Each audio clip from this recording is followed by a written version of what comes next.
Bonjour les enfants, bonjour à tous, j'espère que vous allez bien. Ce matin nous sommes Parashat Devarim, le vendredi à la fin de la Parasha, où nous voyons que Moshe Rabbeinu va tout simplement faire comprendre au peuple juif, mais aussi à ses ennemis, que lorsqu'il vient demander de la nourriture et de la boisson, c'est seulement ce qu'il a besoin pour aujourd'hui.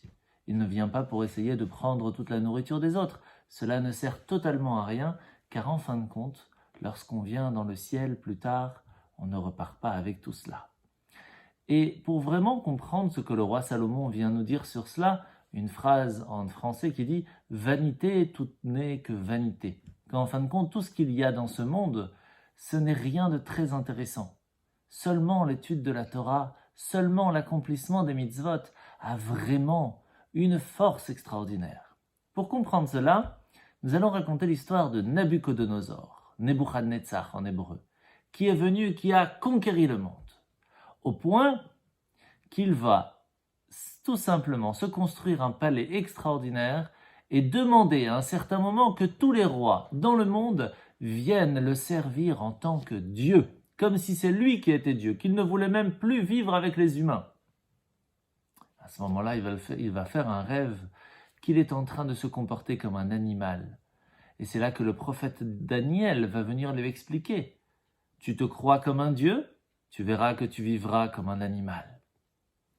Sauf si tu es un bon cœur, si tu ouvres tes richesses pour les pauvres qui n'ont pas à manger dans ton royaume.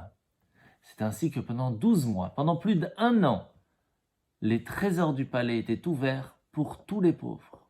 Après 1 an, alors que Nabuchodonosor voit ce qu'il se passe, que toute sa richesse part pour les autres, il commence à se fâcher et ferme les portes du trésor.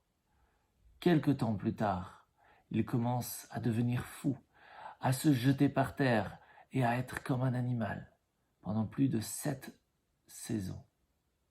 Après cela, lorsqu'il retrouve un petit peu sa tête, il redevient le roi et commence à dire « Tout cela n'est rien du tout. Il n'y a qu'un roi sur terre, un Dieu sur terre, c'est Hachem. » Même notre ennemi va en fin de compte le dire. Vous voyez les enfants, ce qu'il faut se poser la question, c'est pas qu'est-ce que je vais pouvoir manger et encore boire et encore m'amuser. Il n'y a pas que cela.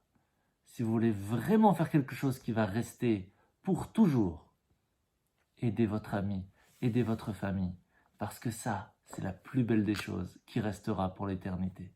Shabbat Shalom.